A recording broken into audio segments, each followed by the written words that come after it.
Saying it's all Crawford's fault, basically. That's what I said. It's not Spencer's fault. Oh man, look, how can I say this?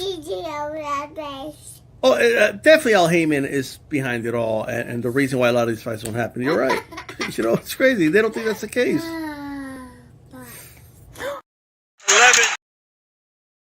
11, 10, 9, 8, 7, 6, 5, 4, 3, 2.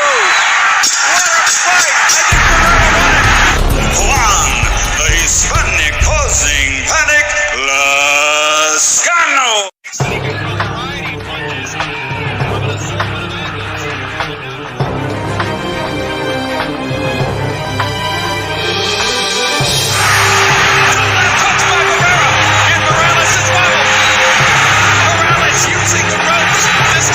Smile from Manny Pacquiao. Oh, counter server!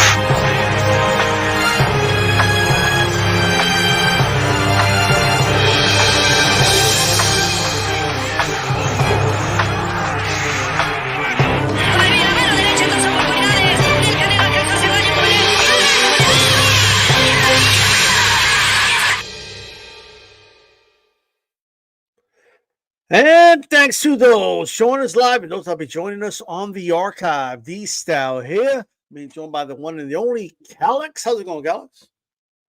Happy to be back with you. Happy to be back. Been itching to get back behind this microphone. This is like the yin and the yang. He's got a white cap. I got a black cap. He's in a bright room. Yeah, I'm in a dark room. Like people can think I'm depressed or something. Like, what's wrong with this guy? It's good. It's good and evil. Is what it is. It's good and evil. Although ironically, I'm the good. And Calix is the evil. Like, you know what I mean? I don't know what's going on right now. Topsy-turvy day. So I don't know why. Why do I think about Peyton Manning when I look at that cat? Tennessee Volunteers should have been the Heisman Trophy winner. I'm just saying, but he wasn't. Well, yeah, well, you're probably right, but I wouldn't know, you know. But shout out to Anthony Sanchez. What up, D-Style Calix? Salute HCP. Hashtag HCP. Who's down with HCP? Everybody. You know me. 100%. And I'll tell you right now, so much to talk about. We're probably not even going to touch on everything in this one show. So let's just dive right into it. And Millie goes out there and just beats the living daylights out of one-armed Derenchenko. And this dude just won't go down. I bet. I was so certain this is the time. This is it, right? And I kept thinking to myself, this freaking ref, can he not just stop the fight already? So I could be right. Okay, more importantly, win my bet. But it wouldn't go down. Like look. And I know before even, and I'm sure there's a lot to be said about should they stopped it, should the ref stop it, should the corner stop it, I don't know what the hell Derenchenko's made of, but I'm just going to say this, and I don't care if it's controversial. I honestly, this guy has the best chin in boxing today, right? Doesn't mean he's the best fighter out there. And people are going to bring up Canelo and Golovkin, and those two did have tremendous chins. However, they didn't get hit as much. It wasn't tested as much as Derenchenko. I'm not going to say it's a good thing, Calix. I'm just saying I never seen a chin tested by so many punchers over and over again. Yep. And a dude take a beating and not go down. I don't even know what to say about it. It's crazy.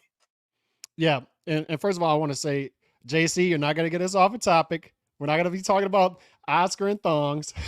We're not going to do it. We're trying to talk about boxing here. And JC's trying to get us off topic. We're trying to talk about boxing. We're a good-natured boxing show, and he wants to talk about thongs and boxing. But I had the same thoughts as you, and I had the same thoughts coming in. Derenchenko has one of the best chins in the sport. I was actually surprised. And not addressing you, but there was a good bit of people, smart people, that were betting the method of Derenchenko getting knocked out in this fight against Mbili in a 10-round fight. And I stayed away from it. Not to say that it couldn't happen, but I did not have confidence in that at all because of Derenchenko's chin. Derenchenko's chin is phenomenal. He's been in there. This guy has, if you look up like quality loss in the dictionary. Like Derevchenko's name, his face is gonna come up next to it. It's Charlo, it's Golovkin, it's now Mbili, Adames. This guy's got 6 quality losses, and some of them you could argue were victories, right?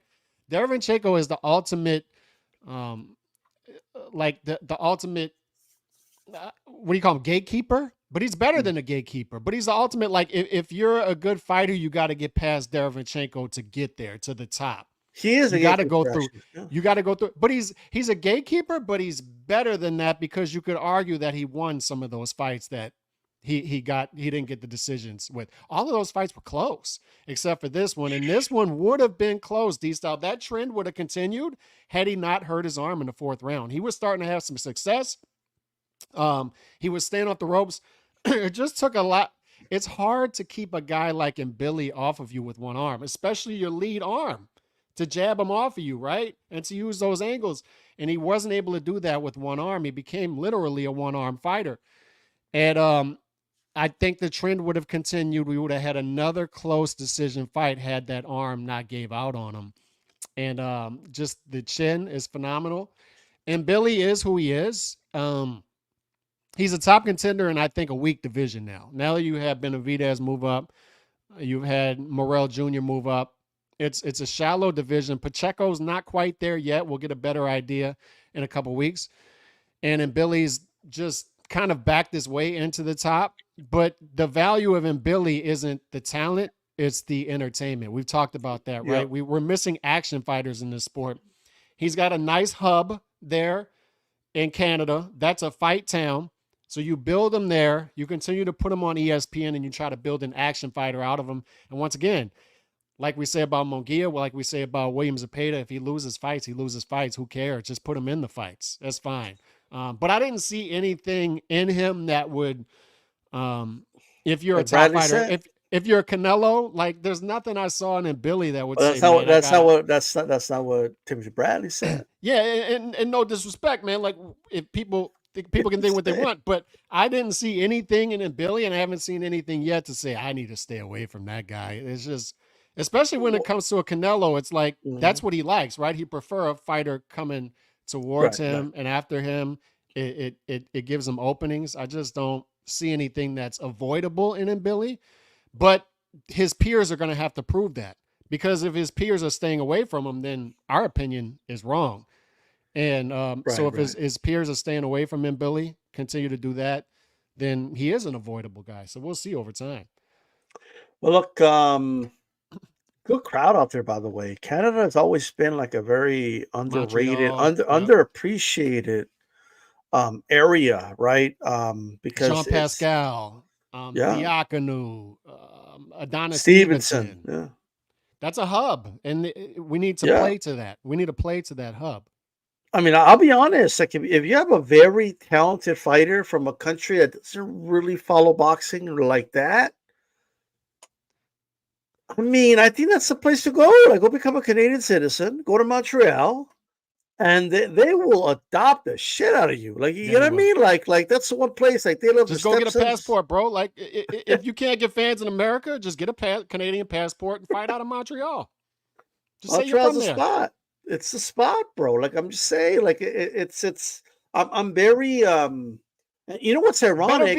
It's what we were saying about Better Be of Bivol, right? We can't do that fight. We can't push the fight. Bro, just put it in Montreal. It'll sell out. It could have been done in Montreal. Like, even if Turkey wasn't around, that was the place to do it. Yeah. Right? Absolutely. I mean, and Better Be another example. I know you mentioned it, but again, he's Russian. Guess what? Like, he's proudly Canadian. Like what would he? Like, it's like, yo, you know what I mean? So go to Canada. You're talking about getting your papers. Get your papers in Canada, bro. Like, right there, they'll show up. They've proven it doesn't matter. You could be from Russia. You could be from, wherever. Anywhere.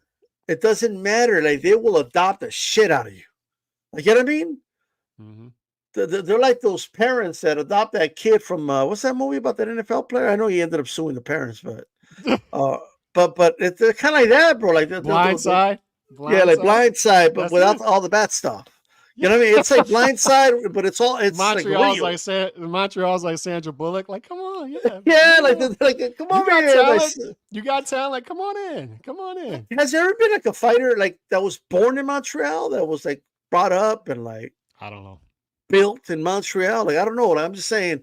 But hey, great crowd, good to see, and it's a reminder that this is a worldwide sport, right?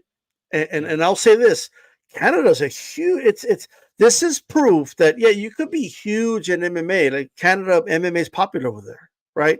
GSP was a very popular fighter from Canada, but they'll still like they show up and support the boxing. Yep. So what the fuck's America's excuse? I keep hearing all it because people are to UFC. Well, I don't know. I don't think that explains it, bro. Because other places are to UFC too, like in the UK, and they still show up. Like there's more going. I just wanted to point that out, right? Anyway, so shout Bradley, out Super Chat, Nando Yamas, Saludos, D Style, Calix, Boxing Homies. Is he a hardworking man? By the he's way, definitely a hardworking man for sure. I'm a hard-working man. He's a definitely hardworking man for sure. Shout out to Nando Yamas. We appreciate it, and all that good stuff. You could tell he wanted that. He wanted that. So Bradley saying, like, oh, Canelo, he's not going to want any part of this. You know what I mean? Oh, shout out to Boxing Guru. Check, follow him on Twitter if you want to. People are like, what's the website? There's no website. You got to go talk to him. Yeah, it's old school. There's no website. We just website.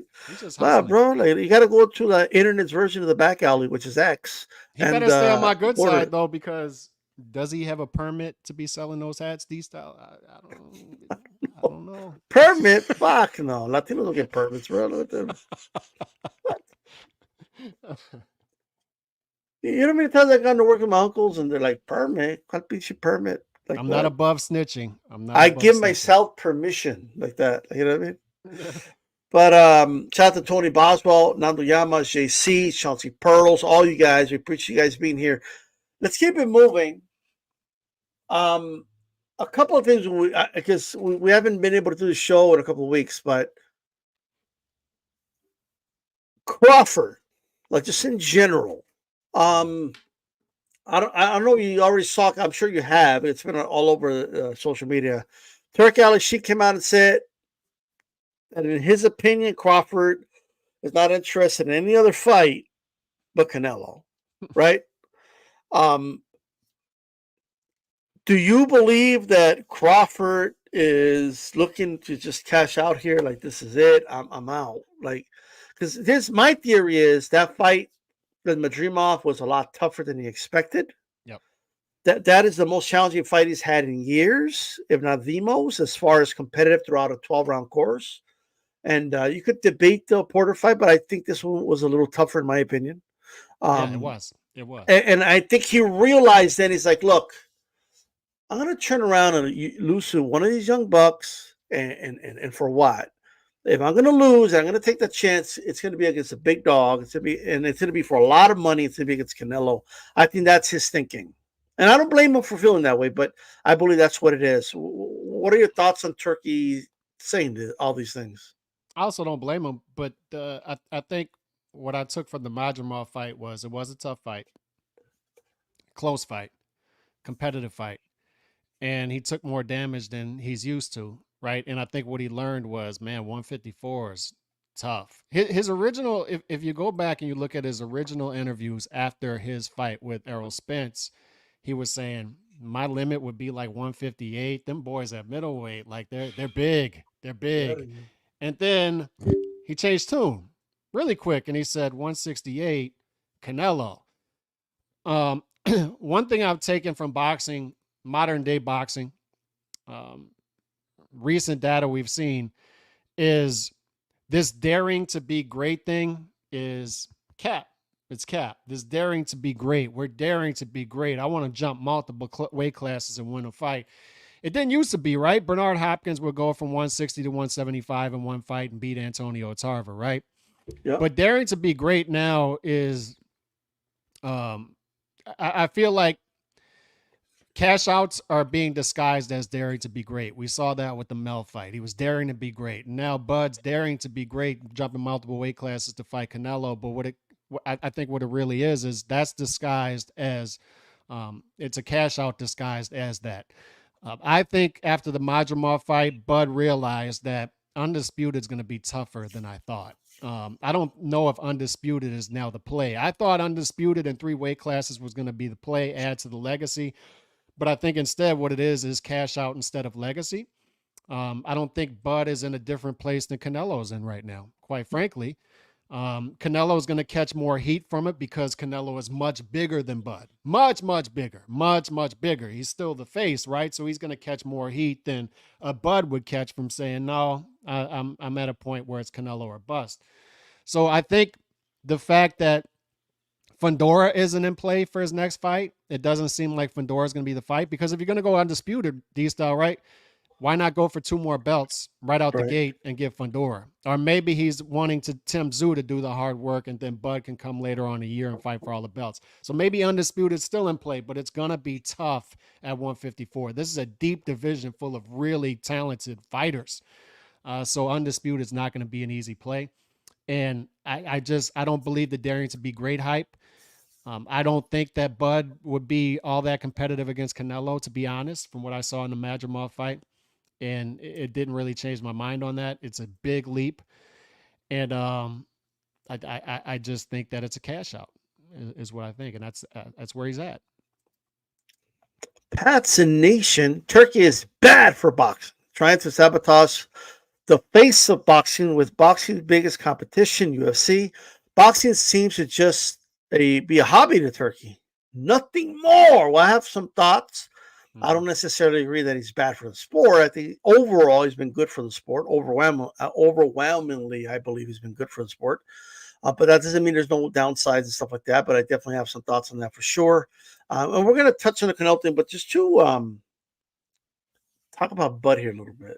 So, first of all, Cal, I got to be honest. So we're not going to see Bud for another year, again. That's the trend, right? I know, we need to judge fights accordingly. So if you only fight once a year, I got to judge your fights accordingly. If you fight twice a year, yeah, you do get. I mean, you judge them accordingly. More forgiveness. There's a little more forgiveness for one. If you fight 3 times, they're just there. If you fight 4 times, of course. So. And we both like Bud, right? By the way, we got to put that disclaimer out there. We both like Bud. We're both Bud fans. This is the day and age we got to give disclaimers, and then people come out and say you're a hater. You know what I mean? But this is what I'm not like. You brought up earlier, American boxing and why American fighters can't get traction with American fight fans. There's a disconnect there, and I don't know if you saw. I think you did see this stat because I saw you tweeted earlier. Same thing I retweeted. They're 0-8 in Saudi fights. Americans are going overseas now and losing fights and even odds fights. A lot of times we've seen Americans fight these wide getting odds knocked fights, out and destroyed, Kelly. But these even odds fights, the Americans are not doing well. The fights where the Nick Ball fight, where Ray Ford was the slight betting favorite, he loses. The close. I thought Ford won, but yeah, you could argue that. But my point is, overall, in these close odds fights, the Americans are losing. And what that's telling me is that they've been insulated, while the foreign fighters have not been as insulated.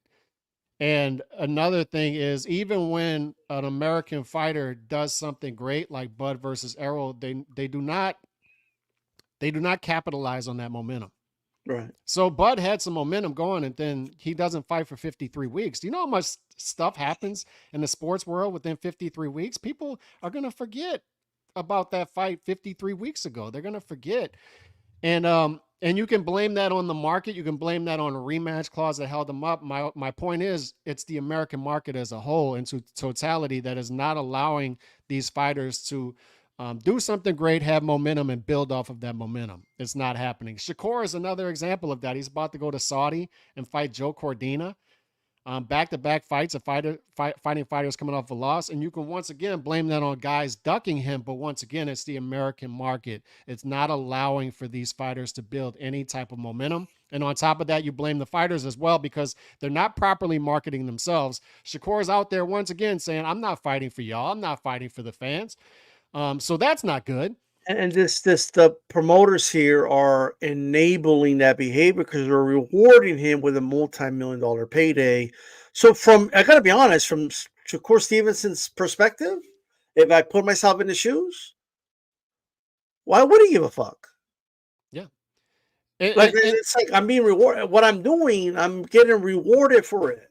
And what's he going to make off the Cordina fight? Is it going to be $3 million that the Top Rank was going to give him? I don't know. You know, we don't know. But what I'm saying is, the fighters aren't making smart business moves. They're being taken advantage of by, just not intelligent people. I don't think, and they're not properly marketing themselves. They're relying going on after people. The business people in boxing, Calix. Like, yeah, they're in the business, Calix. You have people who are not good at marketing. Pretending to market these fighters and they're not, and then the fighters get lazy and depend on these people who can't market to market them, and they wonder why they're not stars, right? So that's where we're at, and Shakur is just another example of that. And if I could address that, if you could pull up the super chat, I don't want to get to, but I mean, we're kind of on the topic, right? Sure, yeah. Let's dive if you pull up the betting odds for this, and I would say so far Turkey's a net positive for boxing, but I want us to get away from the Turkey thing. He's just the face, like he's the puppet of this. He is the face of this. Is the Saudi government running this. So Turkey's the face. So people need to get away from how this was pitched to you by the American boxing journalists or universal boxing journalists. They're trying to pitch it to you that Turkey is just a boxing fan with a ton of money who's just coming into the sport as a boxing fan wants to put on. That's not what's happening here. He's an ambassador or face of the Saudi government, and this is a consolidation project to bring it all back to Saudi. That's what's happening here.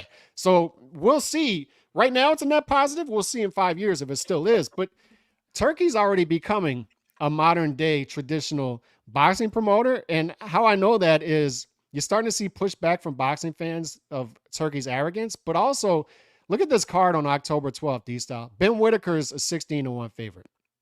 Jai Opetaia is a 20-1 favorite. Chris Eubank Jr. is a 25-1 favorite. The girls Shakur Stevenson, Shakur Stevenson, 25-1 favorite.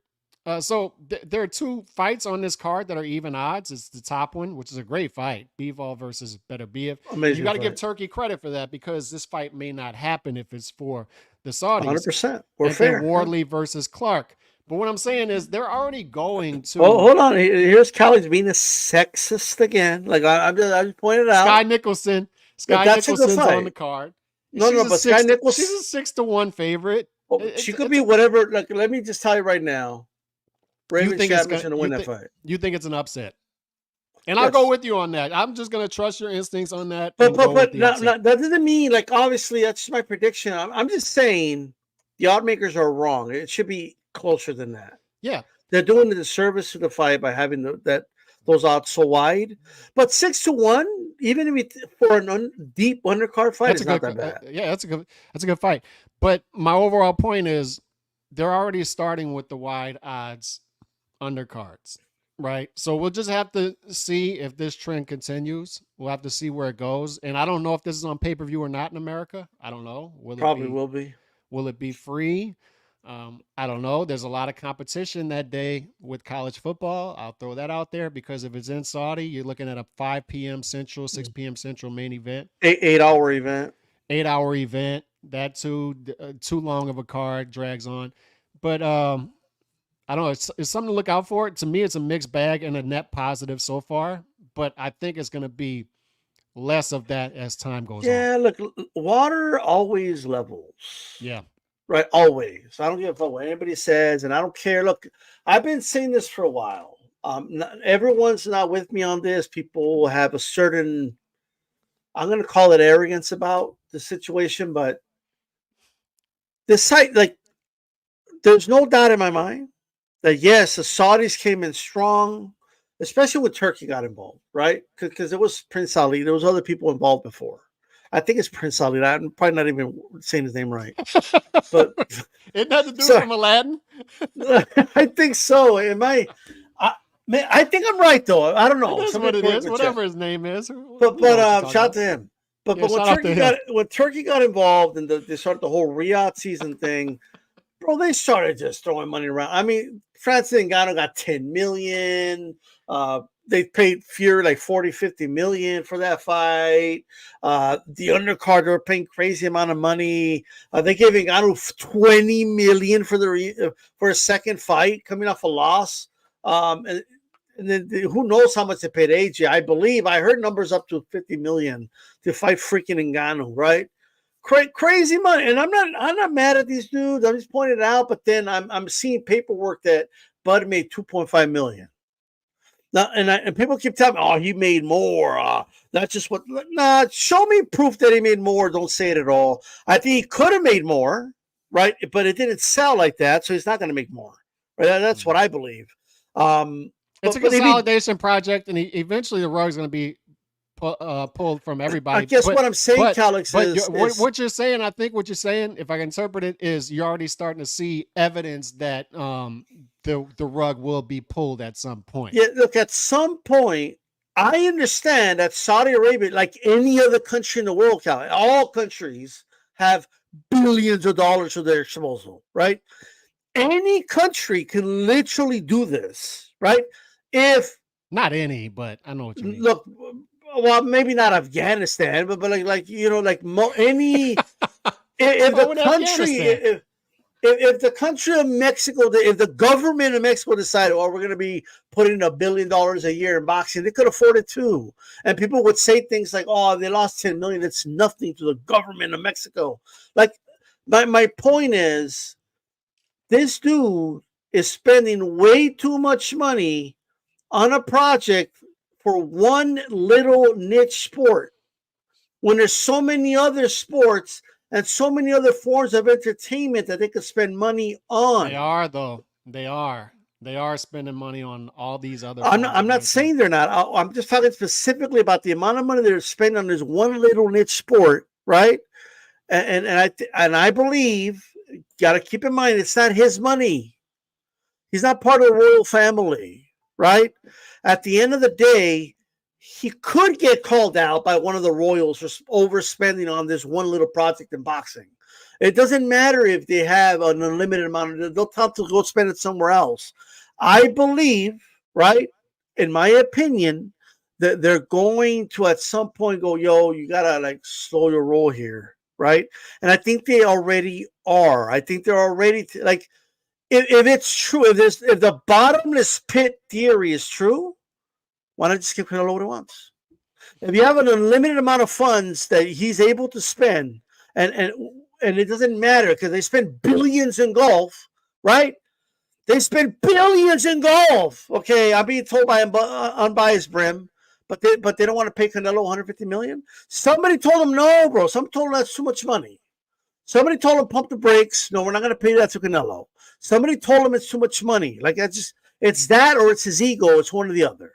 They're spending a ton of money on golf. They're spending money on F1. They're spending a ton of money on electric vehicles. They're spending a ton of money on concerts. They're spending a ton of money on soccer. They're trying to go after soccer players for like individual soccer players. And I think the goal is to eventually get ownership with soccer teams and football teams and basketball teams. I don't want to get too far into this, sure. But I do want to say that this right here, it isn't.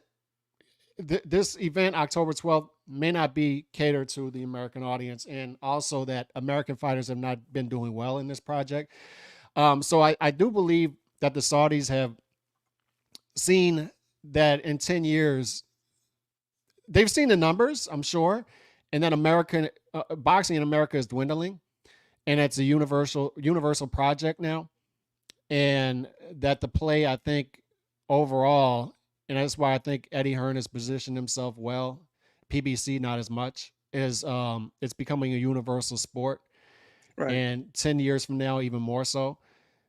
So I think they're going after the universal market. But you still right now need the American market, money-wise. You need it for pay-per-view dollars, etc.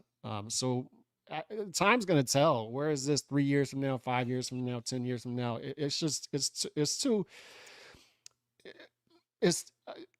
There's just too much going on to give a good projection on that? I'm just seeing the trend that they're paying the fighters less. Right? That's what I'm noticing. Yeah. So like that tells me something. Why aren't they spending more then? Well, why aren't they spending the same? Why are they paying Ngannou $20 million, but Crawford, according to the report, people keep saying again, like, oh, but he made more. Okay, but he didn't make $20 million like Ngannou did, right? Like I'm just seeing that trend. It's what I'm seeing. I doubt Shakur is getting $3 million. I don't know what Shakur's making, right? But at the end of the day, he's an undercard fighter. And he's fighting a guy coming off a loss. Well, what are you going to do? And to answer base, it's in Saudi, 0-8 in Saudi, not in Riyadh cards, like outside of the U.S. Yeah, in Saudi they're 0-8, 0-8. So. Yeah, 0-8. But even in LA, not much. I mean, not as much as success as the odds told you they were going to have. No, I agree with that. Our best heavyweight prospect in 30 years got knocked out. So I feel like if we could dive to the Canelo thing now, like there are Can I bring up something real quick before you do that? Sure. While we're on this topic, because it drives me insane. So I'm watching Turki and Oscar, right, and they're at the card. This was good call. Let's talk about Oscar first. Was this Ian Billy Derevchenko card this past Saturday? I'm getting mixed up. I've been on vacations and stuff. And you can see Turki, like he wants to hold somebody's hand really bad, right? With top hand placement. And Beto Duran's interviewing him. He can't hold Beto's hand because Beto's got the microphone and some papers in his hand. And then Oscar. So they're saying whenever you meet Turki, to make sure you're clearing stuff. Hey, Turki. Yeah, I don't know if you saw the podcast. The dudes are making fun of Dana for holding his hand, and they're just clowning him big time. But he's trying. What's up, Turki? How you doing? Oh man, my hands are You gotta have stuff in your hands when you're around. Good Turki, to meet you, he wants brother. to hold somebody's hand so bad, and you can't get caught on camera holding this dude's hand. You just can't, man. Like it's not a good look. There's not. Maybe their culture is not our culture. Come on. But anyway, I'm watching this. And I'm watching him and Oscar. They're just going insane, right? They're like, we're going to make Bud versus Virgil. And then we're going to make Zepeda versus Shakur on the same card. We're going to build the greatest card that ever lived. And it's like Oprah giving away cards, right? Like it's this fight and that fight and that fight. And then 2 days later, it's like, no, you're not going to get Shakur versus Zepeda. I don't think Bud wants that fight. Why are we not getting Shakur versus Zepeda? Why are we not getting that fight? But it's not just that. Every time Shakur fights, Oscar's eyes on Twitter. Oh, Zepeda's waiting for you, Shakur. And then on top of that, he does that. And then he says, I saw him on the Shannon Sharp podcast. He's like, Shakur Stevens is the greatest fighter I've ever seen in my life. It's like, well, wait a second. You're saying over here Zepeda's ready for you, and then Shakur over here, Shakur is the greatest fighter that ever lived, and then Zepeda's not going to fight him again. He's not going to be ready. So why not? Why is he not going to be ready? Is the dude a fighter? Is he a fighter? So he's supposed to fight, right? He's supposed to be ready. Does he have an injury? Well, he's not going to be ready till 2025. Why not? Why is he not? I understand it with Loma because Loma's given us a lot, right? And he's on the end of his career. He wants to become a once per year fighter at this point. All right, man. Like whatever. You're not ready for Tank till next year. Whatever. But Zepeda is in his prime. He's mowing dudes down. He doesn't need to win fights. It's a beautiful thing because he's an entertaining action fighter. So you don't even need to win the fight. And I keep hearing people say, well, you know, people may not want to see him fight Shakur and all this stuff. It's like the dude is there. He's right there. You're number one in 4 sanctioning bodies. Can you please make a decision on what you're going to do Oscar and fight has a title revealed, fight? Though, like here's the thing with Oscar De La Hoya. Okay, and I don't care if the dude had a baby. Oscar I had to go to work. I had to go to work, D-style, after I had a baby. My wife had a baby. I keep hearing these things. This was who was it? Ramirez a couple years. I had to do a honeymoon with my wife, so I couldn't fight for a title. Are you a fighter or are you not?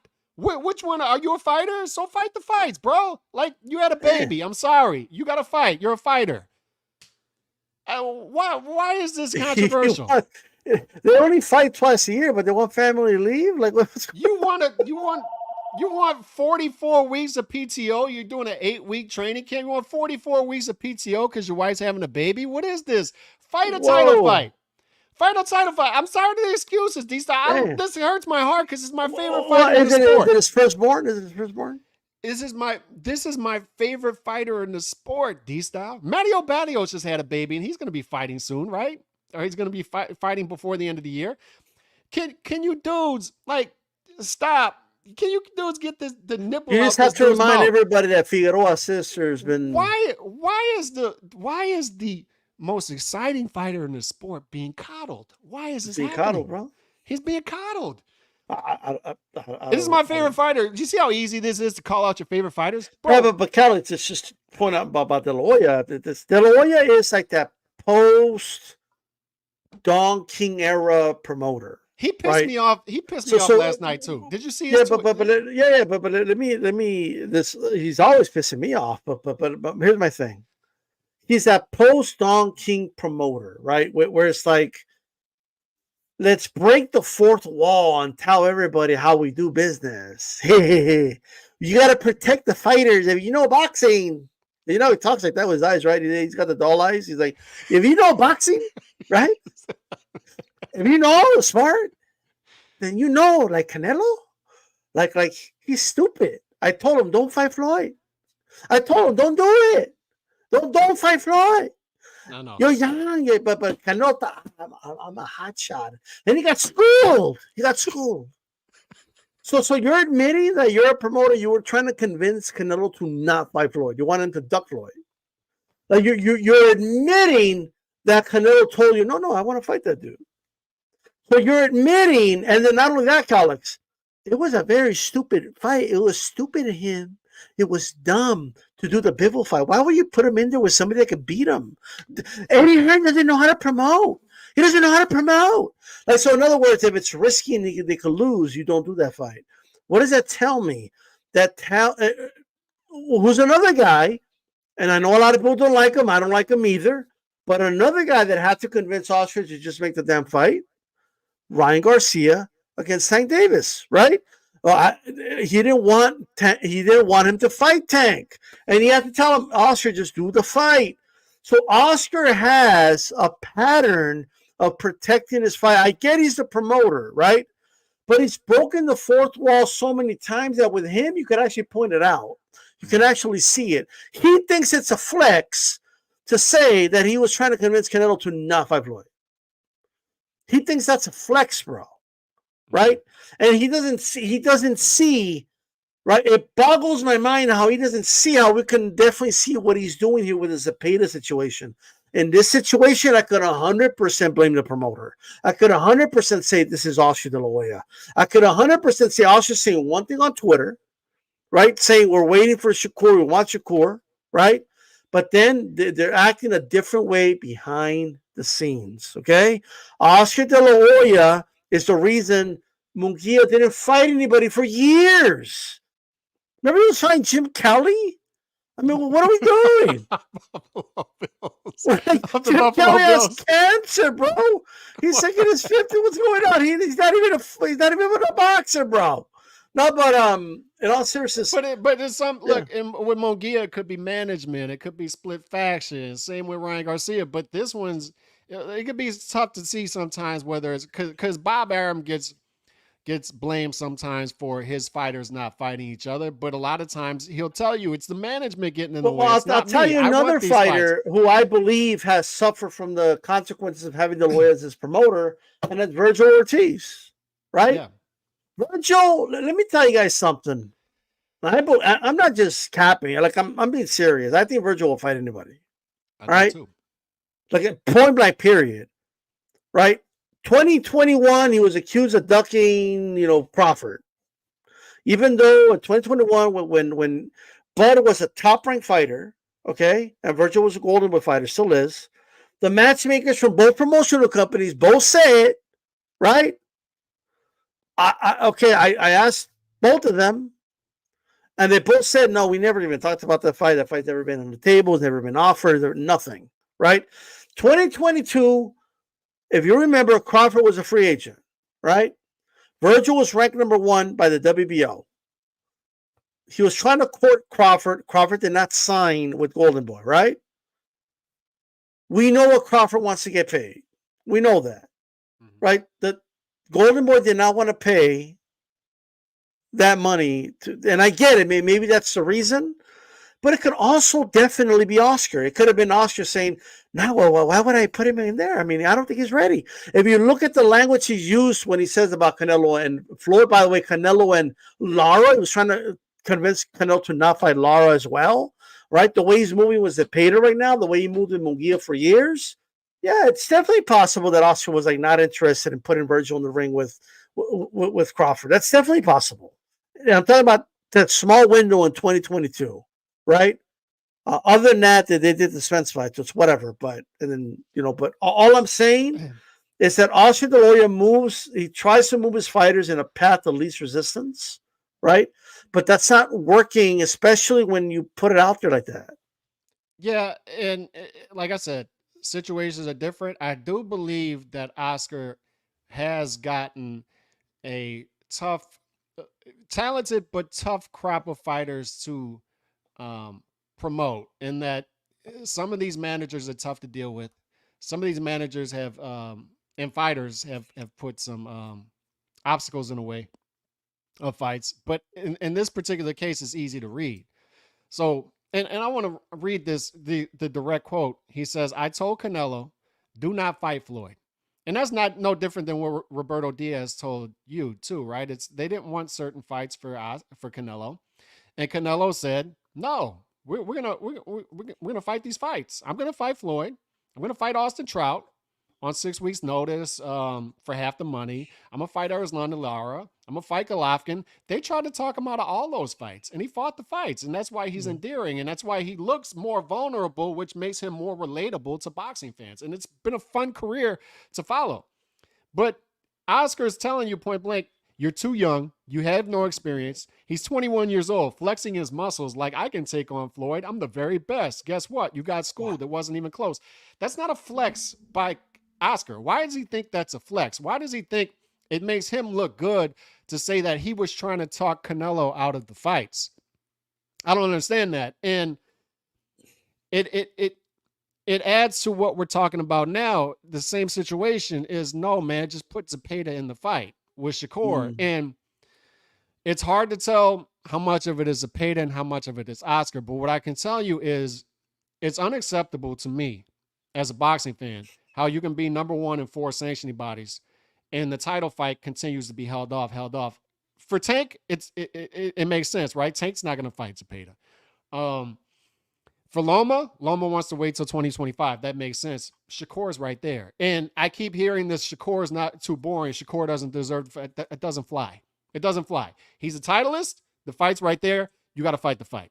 You got to fight the fight. I'm tired of dudes coddling these fighters. And they're doing it all across the board. This is my favorite fighter in the sport. The best action fighter in the sport. And his career is being hindered not only by the business side of boxing, but fans as well. The fans are coddling this dude. Fight the damn fight. If you lose to Shakur. And dude, I don't want to hear it. Like, I'll tell you why. I'm going to be demonized for this, D-Stop, but so be it. People need to hear it. Look, y'all need to sack up, because if the dude, I'm being told by people who would know that he's not going to fight a title fight maybe in 2024 because he has to wait till 2025 to be mentally ready. And then people are telling me, so I got to read between the lines, like, what does that mean? That he's having a baby?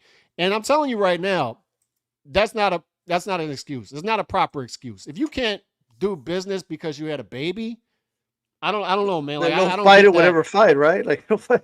I don't get that. So look, all I know is this, Calix. I'm gonna put this out there, and this goes to a lot of you in the chat as well. The reason these fighters don't want to take risk and they don't want to go out there and put it on the line because of the way Calix treated Cruz after he lost. See, what happens is not the same. Like Cruz goes out. All Cruz has ever done was fight. Not the same. All Cruz, he's just trying to be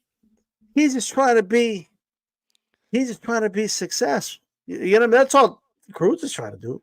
He saw Cruz Esau Cruz is just trying to feed his family. Esau Cruz has kids, and he goes out there and he fights for his kids. He doesn't take a year. He doesn't need FMLA, right? Esau Cruz goes out there, he pours his heart, puts his life on the line. His life on the line, right?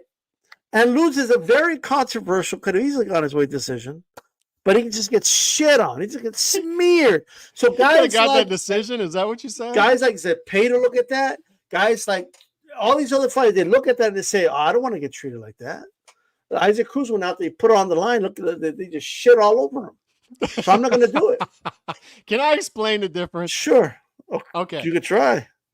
I could try. So if fighters are fighting the fights and they lose, it's like, okay. It's like, that's what it was endearing about Arturo Gatti is Arturo Gatti could have took the easy path, fought C-level fighters, fought the Thomas Domgards of the world or whoever, right? Alfredo Gomez. This is James Aja.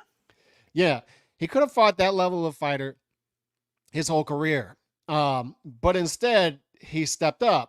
And he stepped up to where only naive people such as me thought he could win certain fights like Floyd Mayweather, right? I was like ready. I was like, oh man, it's going to be the biggest upset pay-per-view. You and the whole Atlantic City Hall, yeah. And 15 seconds into the fight, I was like, damn, this is over.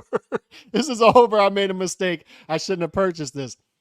But he fought the fights is the point. He fought Oscar De La Hoya. He fought Floyd Mayweather. And it wasn't daring to be, it was really daring to be great. It wasn't chasing a check because he was making $2 million per fight to fight at Boardwalk Hall against C to B plus level fighters, right? Yeah. My point is, if guys are fighting the fights, losses are acceptable. What I can't handle is when fighters take it easy to get to a certain fight. We all see it from a mile away what they're trying to do. They're trying to go for the Tank rematch. And they talk their way out of a Ryan Garcia fight. They talk their way out of a Shakur Stevenson fight, et cetera, et cetera. Those fights are beneath us. And they slip up. They slip up before they can get to that rematch. I'm happy. I'm happy because that shouldn't have been the play to begin with. You have an action star here. Just put him in fights. That's all you got to do. If he loses the fights, he loses the fights. Put him in there with whoever. But when they carefully handle him like a UPS, fragile UPS package, right? Or they're trying to. I don't think that's the case. They're trying to burp him like a little baby. They're trying to burp him. It's unacceptable to me that you can lose. When Cruz's level of opposition has been better than Zepeda's. What I would say, name me not one but two. Name me two fighters that are equal to a Tank Davis or. And you and you see how critical I'm being of Zepeda right now. 100%. But I'm just saying, he doesn't want to take risk. He doesn't want to take risk because of the way you treat his countrymen. That's not why. I'm just saying. That's why. You ought to be ashamed of yourself. You should apologize to Isaac Cruz immediately, so this way these fighters can start. I'm saying. But in all seriousness, though, look. Shout out to Rayo Valenzuela, by the way, who has been interviewed on this channel before. Shout out to him. But I just want to say this. Oscar De La Hoya and this Turkey partnership, I actually don't think it's going to last. I think it's going to be the one promoter that's going to fuck it up. I honestly believe that. He's not disciplined enough. Like, that's the thing that's aggravating is eventually Turkey's going to say, yo, I'm putting up the money, bro. It's I'm just saying. It's sad, you know what I mean? Oscar knows the best market in the sport. He knows the Mexican American market like the back of his hand. He knows it, and he's got fighters. Like, he's got Zepeda, he's got Virgil, he's got Munguia. Does he though? He had Canelo. But let me ask you this: does he? No, but does he? What do you mean by that? What do you mean, does he? Like, because here's my thing, and I heard it in the Shannon Sharp interview, and I hear other people say these things, right? He's getting these fighters. I promoted like 20 Floyd. Like, okay, I don't know about 20, bro. Okay, but like he's acting like he made Floyd. Like, did he play a part in that big fight him and Floyd had? It gave Floyd more visibility. Did he play a part that Floyd was promoted by Golden Boy Promotions to a certain degree? Yes. But you got to listen Same thing carefully with Canelo, right? No, but you got to listen carefully to the way he words things. Yeah. He makes sure that he doesn't lie, but he's also trying to be deceiving, right? He was fighting under Golden Boy Promotions. Golden Boy Promotions is named after me. It's my company. But you notice why he says that? Because it wasn't him, bro. That was Schaefer. That was Edward Gomez. I get all that. No, I get that, but it doesn't mean he knows what he's doing. He knows what he's doing. He might have hired the right people and had the right people around him to know what they're doing within his company, and he does get credit for that as a COO or CEO, whatever of his company, right? My thing is this. What you're saying is he's the owner of a company right now who's terrible at If delegation. he knows what he's doing, why isn't Zepeda the star he's supposed to be if he knows what he's doing? Yeah. And if he would have won out with Canelo, why was the Mandalay Bay half empty? If he knows what he's doing, why was Haney and Ryan Garcia in New York City? If he knows and the tickets weren't selling that well for a while. If he knows what he's doing, why hasn't he created a star since Schaefer left? If he knows what he's doing. And people will say, well, why hasn't Schaefer created a star himself? Fair enough, right? Maybe that partnership required Schaefer to be in that position and all that, right? I get all that. But my point is, I just think it's overstated when people say Oscar knows what he's doing. My opinion. No, I understand that. And I think one thing that's lacking, two things that's lacking. One is delegation has gone to crap. He's not delegating correctly, obviously, because there seems to be split factions in all of these big name fighters in his company. So they're not on the same page. And number two, the thing that Oscar has always lacked is discipline, right? Like the dude was getting high. He admits he was on coke binges, on rehab when Canelo was at the height of his career. He admits this. Changed teams multiple times when he was a fighter.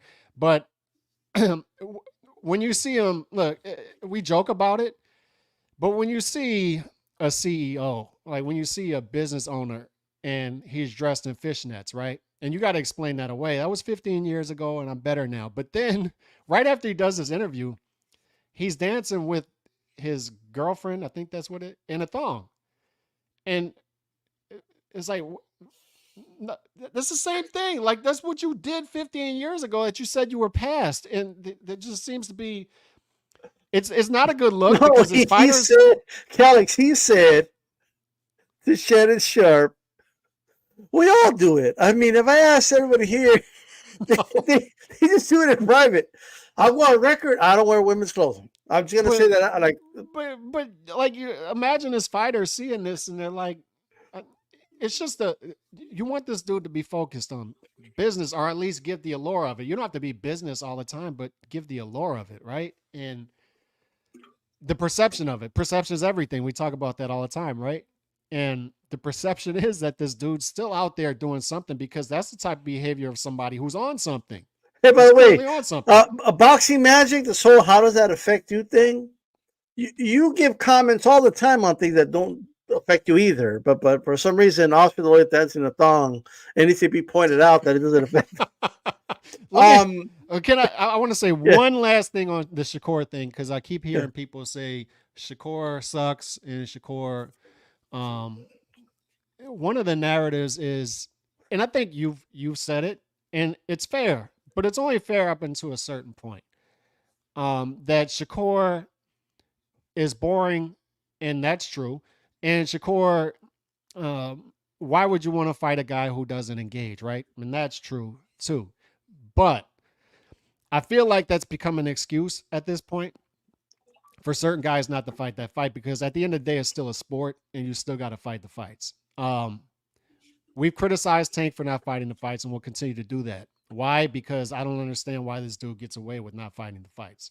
Yeah. And what it does is it leads to Zepeda having one less title to chase after.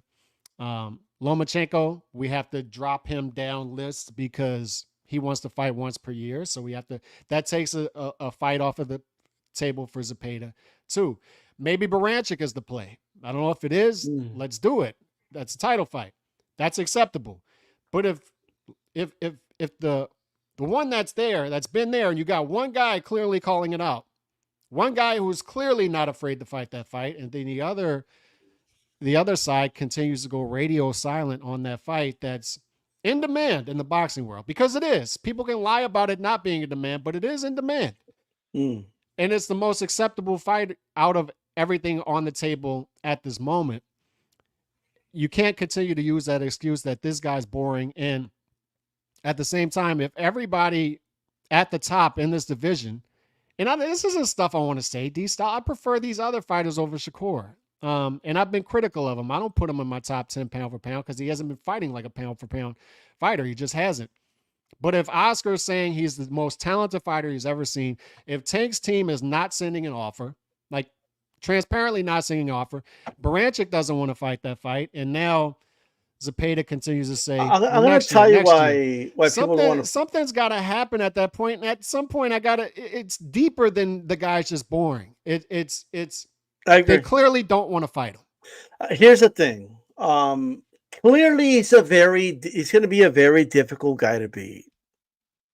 I mean, I know a lot of people don't like Shakur, and like, he's going to be an extremely difficult guy to beat. And even if you like, and it's not going to be a pretty fight, and it's going to be a frustrating fight, and he's not going to engage. And I know people are going to get triggered and be like, "Why do you want him to engage?" That's not my point.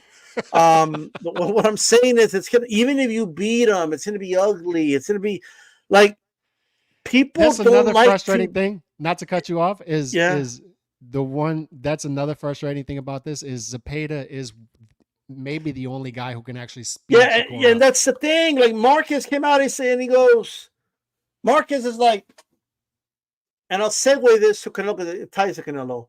Marcus is like, yes, Shakur, he's boring, and I don't know why. Like, he's just a boring guy, and he's like, but the Zepeda fight, maybe that fight, I think that's the fight that will be exciting because Zepeda knows how to fight one way that requires if the other guy is fighting another way, right? Like, it's kind of like it's meant to be. It's kind of, and I'm not comparing. I know there's going to be some jerk offs and say I'm comparing, but it's kind of like a match made in heaven, like Ali Frazier was, right? Yeah. It's just the both styles complement each other, right? Yep. They complement each other, and that's just, it's like Lara Angulo was a great fight because Angulo just knows how to come forward. Lara loves to move back, so it was perfect, right? Mm-hmm. I love that fight. That was one of the most exciting. That's probably the most exciting. That and the Hurd fight, the two most exciting Lara fights I've ever seen, right? Because both guys were doing what? Just going forward. Cervecito Music, D-Styles stays spinning. Facts, spitting fire. That's what they call me, Dragon Style. You know what I mean? I'm just saying. That hot fire. You know what I mean? And plus, last 2 days I've been going to the gym. I'm just saying. Man, that nigga was that Japanese guy was in shape. I'm that dude at his gym one day. I think I'm in shape already. You know what I mean? Like, I'm like, oh shit, I didn't even notice it. Is that what people say when you go to the gym? That Mexican dude's in shape? Is that what they say? It's a something like that for sure. But unfortunately, no one has said that. But that's the goal. That's the goal to get there. I've never heard that about me. But let me say this, Alex. So to segue, when Marquez shits on Shakur for being a boring fighter, right? Even though he was saying it in the sense of like, I got it. Like, he's like empathetic about it. Like, kind of like, I don't know why he's boring. I don't know why, but if you put him in it with Zepeda, though, it'll work. Like I think that's a fight that will be good. Like, he has a solution to it.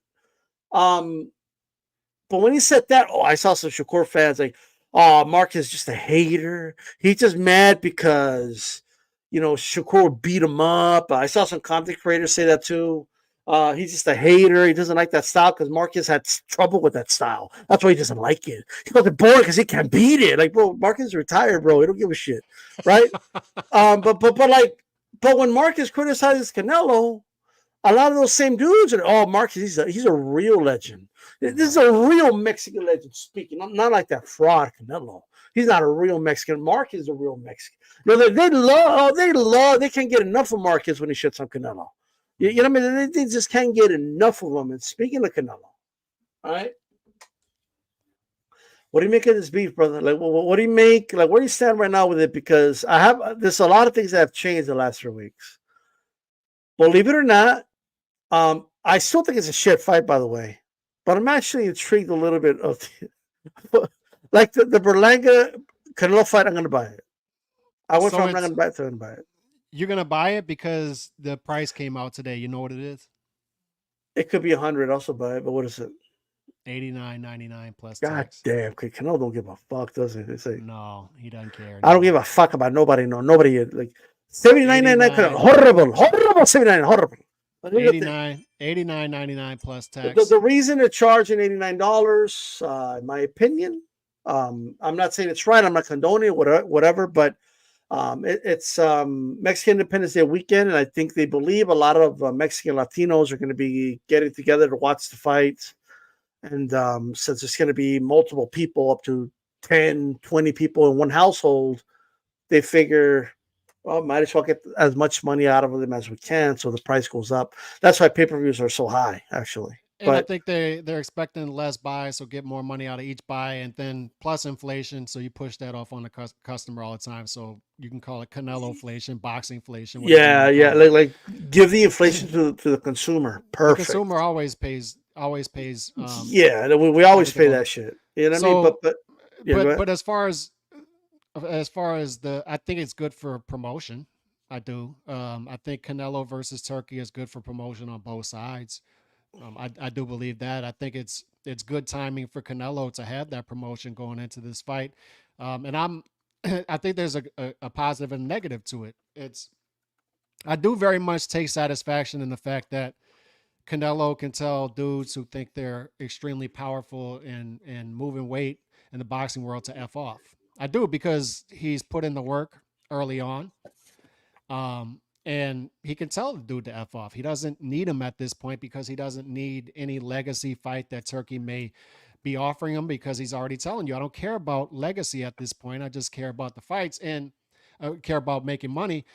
And charging $89.99 for Berlanga and putting it in Vegas for the live gate proves that. He's in it for strictly the money at this point. And I'll tell you this, do not discount the fact that Canelo versus Jake Paul is possible in the future. I'm just telling you that right now, because the amount of money that fight would make.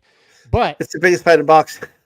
It is. It is the biggest fight in boxing. As crazy as that sounds, it's the biggest fight in boxing. Canelo in North America. And no, I think boxing as a whole, especially if Jake Paul beats Mike Tyson on Netflix on a Friday night. But I do take satisfaction that Canelo put in the work. He could tell a dude to F off, unlike any other fighter in the sport. Because Turkey doesn't have anything to offer him, and Canelo can joke around about holding somebody's hand and make fun of and purposely troll him, right? But at the same time, and this is where the Canelo super fans are going to be bothered by what I say. What do you have outside of what Turkey can offer you besides a Jake Paul fight that's a blockbuster fight that's going to do 1 million pay-per-view buys? I don't know. What do you have? So at this point, are we at the end? Are we at the end? Because that's seemingly what we're at. This is the end. The end, my friend, the end. Well, look, I don't know. I have so many mixed thoughts about so many things, and I try to spit it as quickly as I can. To end it, Turkey could see that it's the end for Canelo, even though he's the face of boxing. He's losing the grip on that. Maybe, but he could feel the same way about Crawford. Yeah, exactly. Well, why doesn't he feel the same way about Usyk and Fury? Like those guys are on their way out, bro. Those guys hold his hand. I mean, like so a couple. they literally hold his hand. These style like he likes dudes who hold his hand. But I don't like. Canelo's not going to hold this dude's hand. He's not going to do it. No, I want to hold your hand. And the dude takes that as disrespect. Like, my offer is not good enough for you. How many songs is about holding hands? You don't want to hold my hand with bottom hand placement. Imagine Canelo holding this dude's hand with bottom hand placement. It's never going to happen. And he takes that as disrespect. And it's good promotion, but at the same time, it's real. These two dudes just They don't see eye to eye. They're both alphas. They're both powerful, I and they think, both like, don't need each other. Neither one of them need I each guess other. my thing is first of all, can you imagine like Kirk Allen Sheik's like playlist? Like, I wanna hold your hand by the Beatles, right? Hold my hand by Hootie the Want Blowfish. you to hold my Yeah, hand. yeah. Like it's just like the whole thing, bro. I don't know what's going on. You know how many songs there's about holding hands? You'll be surprised. But my point is this, right? I'll bullshit aside. Like, I don't know what people don't understand. It's kind of like if you give a critique about somebody, like they think you're like against them, like that person or something. Like it's we live in this era where I got to be with somebody 100% of the time. yeah, like you got to agree with every single, like Canelo can come out and say In-N-Out is the best burger, motherfuckers. I don't give a fuck what nobody says. In-N-Out, like, and I could say, fuck, I fucking hate In-N-Out. Oh, you're a fucking hater, you piece of shit. Well, why are you selling out? Why are you bending your knee, these style? You're bending your knee. Like, it's an overrated burger, if we're being honest. Like, yeah, like, I don't give a fuck if Canelo says he likes it, bro. I don't like it. Like, if Canelo does a fight I don't like, I'm going to say I don't like it. Like, it's not like, oh, you need to stay on code and pretend you like it or else. Like no, I'm not going to do that, bro. Right? If there's a fight on, like, if there's some fights that on Riyadh season I don't like, I'm going to say it. If I think the Riyadh season card is too long, I'm going to say it. Yeah. Right? Like, I'm not like, oh, well, why do you hate Riyadh? He should be appreciative. Like, dude, you guys can't enjoy anything. It's like, bro, I enjoy half of it. The other half could do without. You can't even critique things without the police. Like they want to pull you over on Twitter because you have an opinion, you have a critique about some shit. Oh, I'm on Twitter again. What are the boxing fans complaining about? Like, what are you? Well, you're complaining about boxing fans complaining. Yeah. So what's worse, complaining about shit going on in the sport, or you complain about what people are complaining about? Like, what the fuck are we doing here, bro? Like, but. So here's the thing. I like the fact that Turkey came in and made a lot of fights.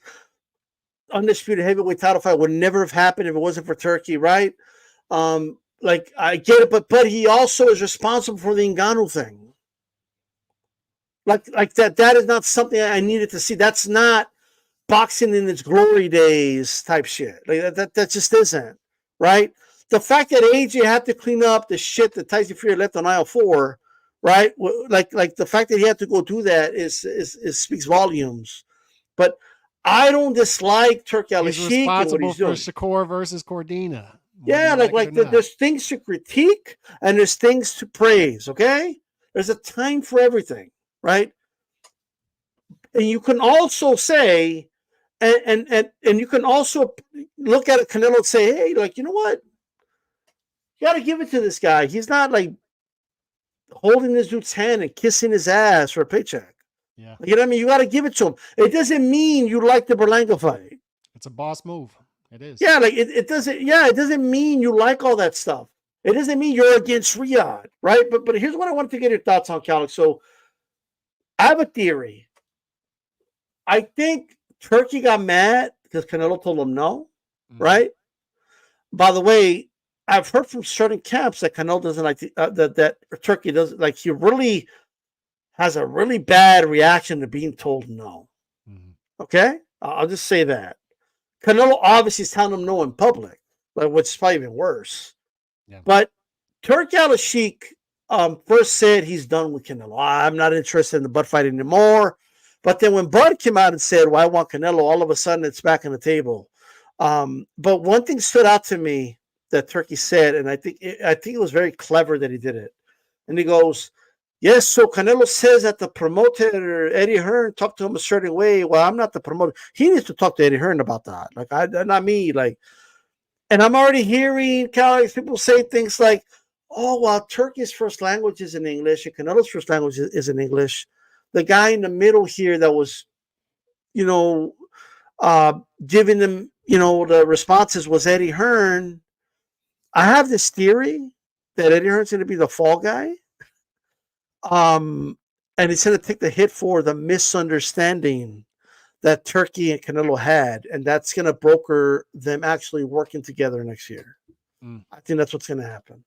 Eddie has thick enough skin to just take that, I believe, as long as he gets a cut. Yeah, because he's blaming Eddie Hearn for something like Hearn had nothing to do with what Canelo said. Canelo said, I don't like the way you're doing business, like the way you're talking to me, the way you're making demands of me, right? And then Turki said, well, he said that he doesn't like what we're doing with Riyadh season. Well, Canelo didn't say that. Canelo, like, he didn't give a comment on Riyadh season in general, actually. No. But he also added, he's recently added the whole like, well, I heard that he didn't like the way Eddie Hearn talked to him. Well, I had nothing to do with that. And I just think Eddie is going to do the, okay, my bad. And they're going to do the whole, it's not their first language. Even though they both understand English well enough. I don't buy that shit. So you think we're getting Canelo? You think we're getting Canelo versus Bud? I think there's a really good chance we get it, yes. Okay, possibly. I do like your overall point. I wouldn't doubt what you just said. Nothing would surprise me with any of this. It's hard to read, but I like your overall point that we can criticize without being haters. Because I mean, good Lord, there's a lot to dislike about the next fight next month in a couple weeks in Vegas. 89.99. Good Lord, man, that's just trash. But at the same time, I can very much respect and love the fact that you have a guy out there, because we're not just talking about Turki Al-Sheikh. Once again, he's just the face of this. You're talking about a country, a kingdom who's throwing around their weight, and Canelo say, I don't recognize any of that. I don't go somewhere with that. I'm another thing. Do you know who I am? Did you just show up here? Like, did you just pull up here? I'm the guy. And no, if we're going to hold hands, I have top hand placement. We're not doing this. Like, I don't know who you think you are. I'm not Bud Crawford. I'm not even Anthony Joshua or Tyson Fury. Man. They may need something that you have to offer, as big as they are. I don't need it. So go elsewhere. I very much like that the dude has that type of power as an individual to tell a whole country to go F off. Screw you. Telling the whole country to go. It just is what it is. And I've always said, for better for worse, that's going to come with Canelo. Like, let's just be honest, guys. If Floyd was in his prime right now, right, or mid-30s or something, still active, and this dude from Saudi Arabia comes and starts making demands of Floyd, what do you think Floyd would do? Like, just be honest. Mm-hmm. You know, Floyd would be like, no, I call a shot about my You see. I call the shot. Just you see. That's what he would have done, right? Like anybody, I don't care who it is. You need to understand. People need to understand what's at play here with Canelo on a macro level. Is Canelo has said, and this isn't not just guesstimating. It's what he said. He said, "I'm tired of making concessions for these dudes all the time, and it's their turn. Like I made the Trout fight for half the money. I fought the Floyd fight, even though my whole camp was telling me not to fight these fights. I fought Lara. I gave concessions for Golovkin. I gave concessions for Cotto, 155 to fight for the middleweight title. Cotto was not willing to fight the Golovkin as a lineal champion. I was. Despite the revisionist history, I signed that fight within 17 months of becoming lineal champion. I gave Billy Joe Saunders 22-foot ring and still broke his face. Caleb Plant, for the love of God, man, this was the most baffling one out of all of them. Like the biggest concession I've ever seen in a big fight. He was willing to go to Showtime to fight Caleb Plant, who had nothing to offer except that little title. That's it. That's all he had to offer. Nothing else. He brought nothing else to the table. He's willing to go to Showtime to fight that fight. Another network. No other fighter with that type of leverage would have done that. Nobody. And the reality is... So now he's saying, D-Style will wrap it up. He's saying, now it's their turn to make concessions. No, I agree. But like my thing is this. Did you see the reaction of some people when Turki last out of Canelo, right? And he did the whole like, ever since the Bivol fight, he's been protecting himself. Look, I would put up Canelo's resume after the Bivol fight against anybody outside of Usyk, pretty much in the sport. And in a way, there's two guys. That's it. That you could say, okay. Let me tell you why. Like just you mean after the Bivol fight? After the Bivol fight, the third Golovkin fight. Bam. No. Whoa. Hear me out. The third Golovkin fight, which was 3 months after the Bivol fight, right? And then he comes back. He fights Ryder. He fights Jermell. He fights Munguia. That's 4 fights, bro. In that short, there's guys that fought twice, maybe once since then. Mm. I would put up that resume. It's top 5. I don't get. You could name it to me. It's top 5 in the sport since after that Bivol fight. Easy, because you got to keep him. Was Ryder a bad fight? It's not better than Bam's resume.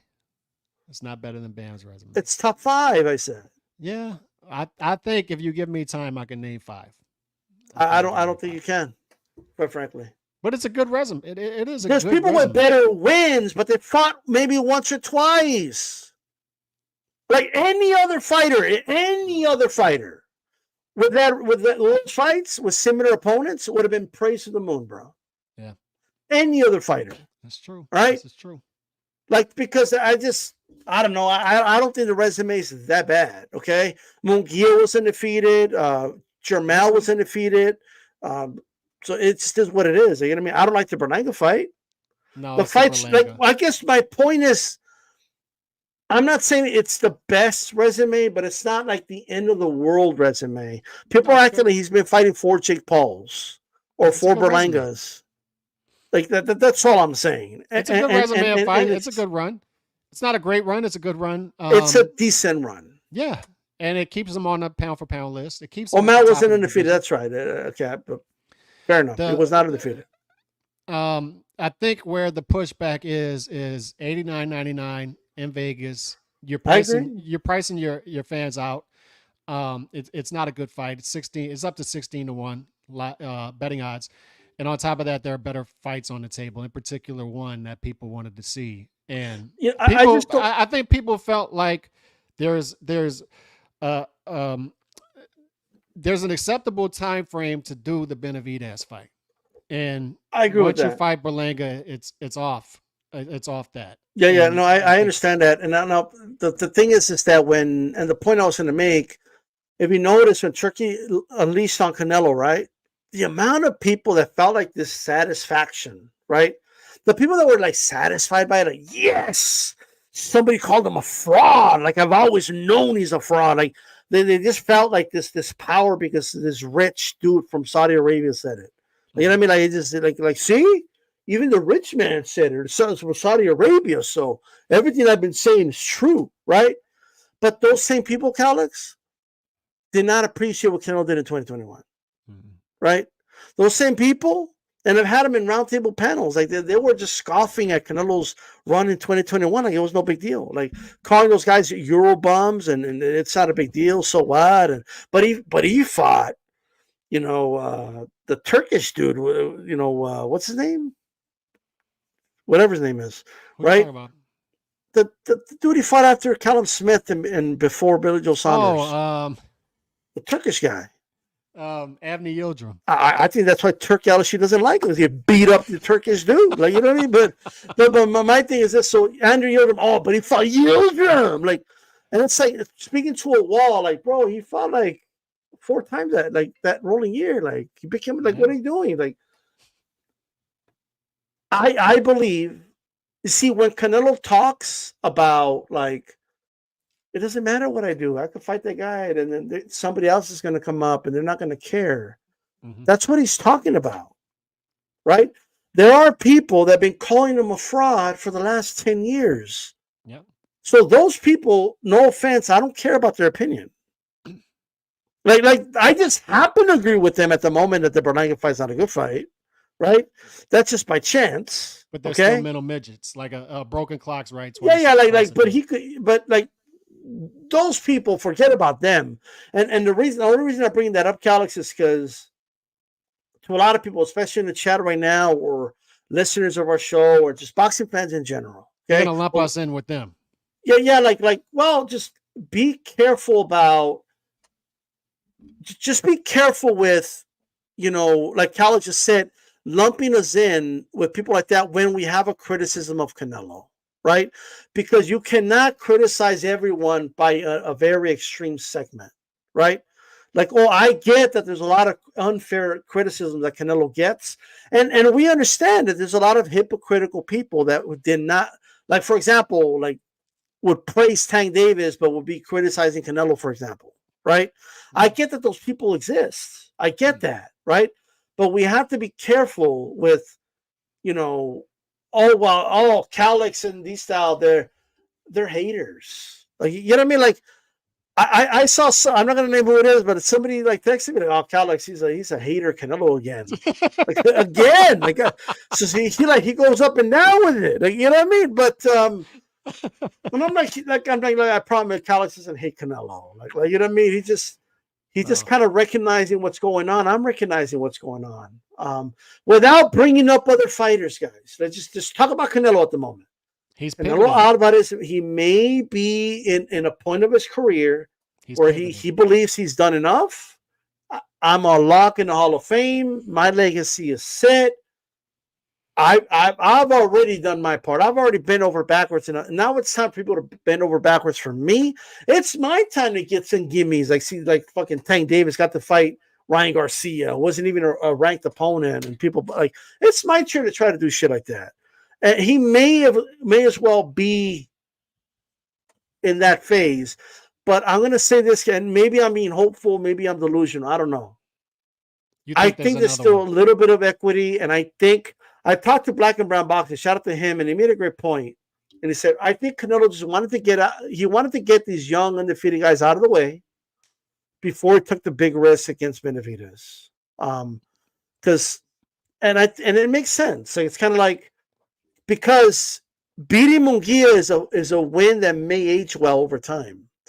Beating Berlanga, I don't believe will, but it might age well over time.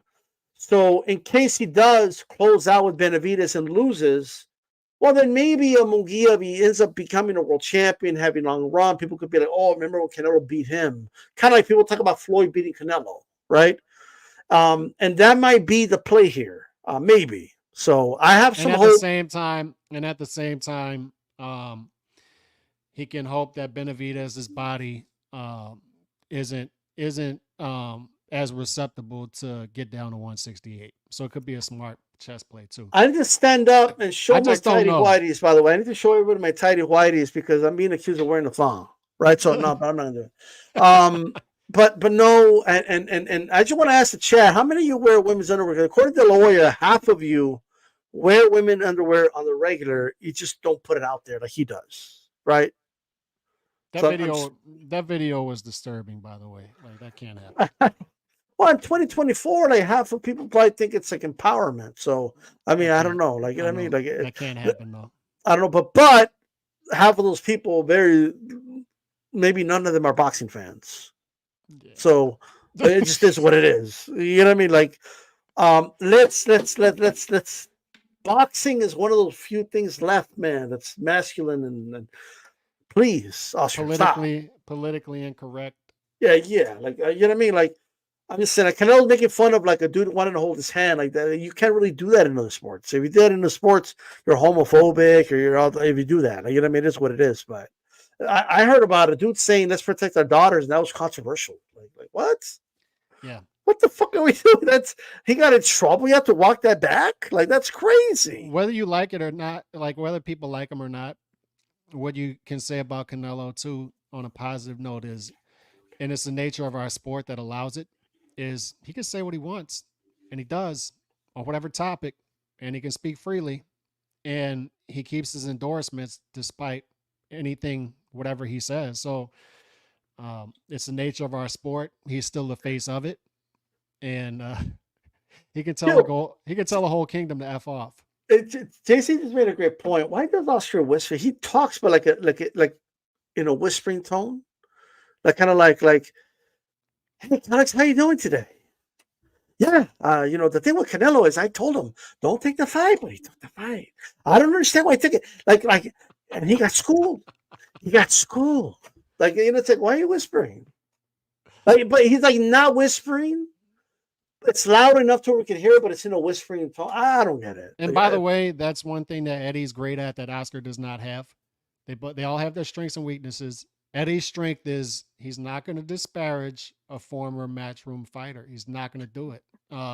He's gonna. He always leaves that door open that they could come back.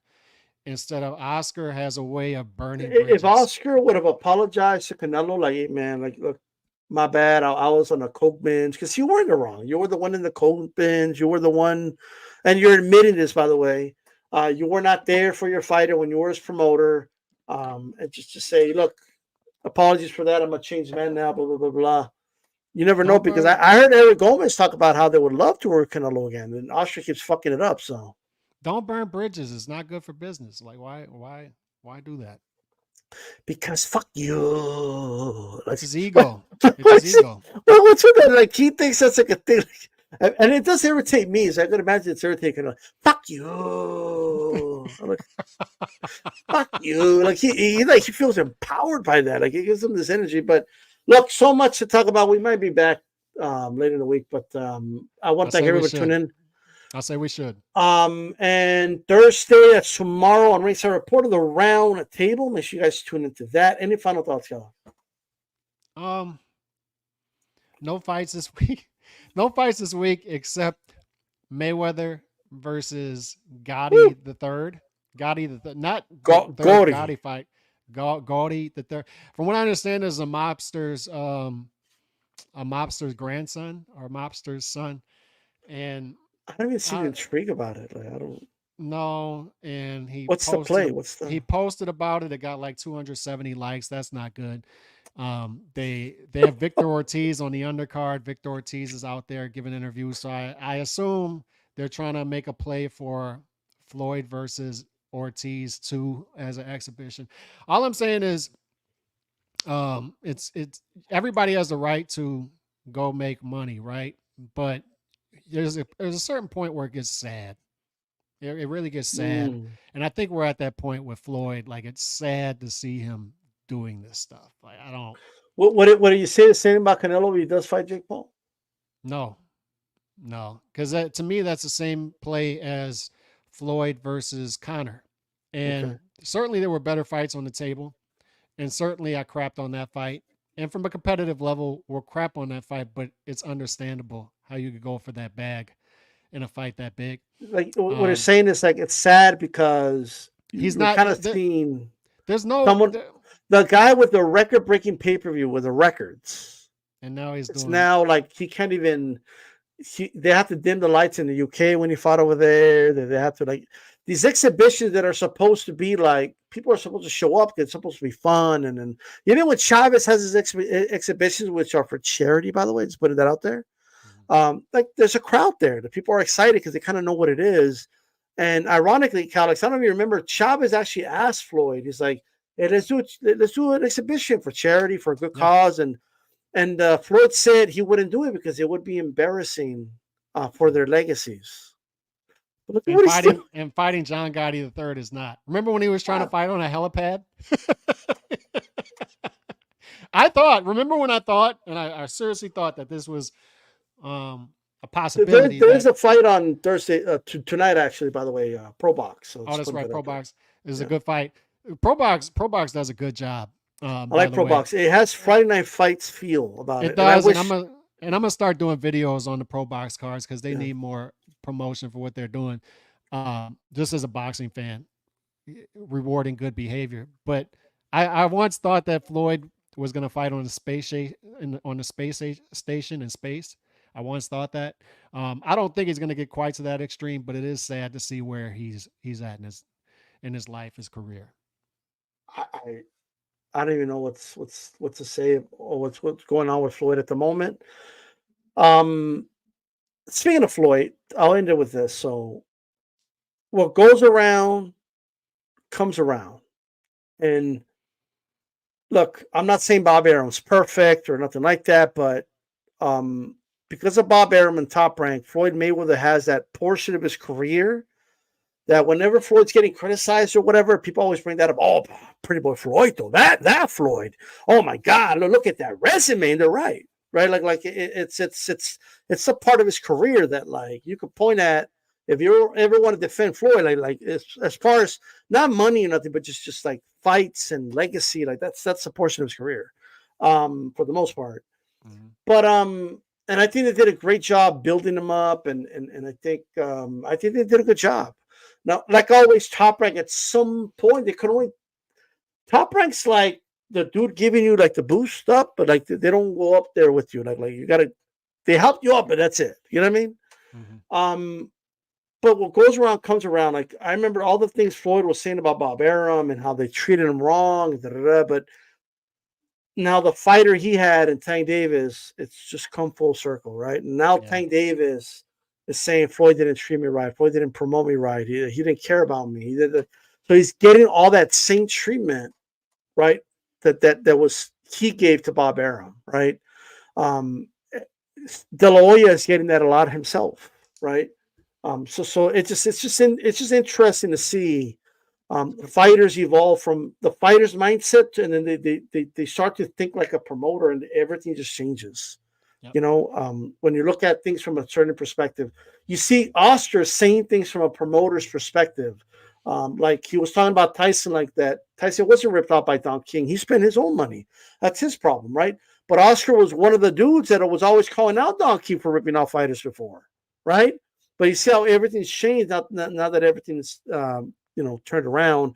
And one more thing, I might be a minority in this.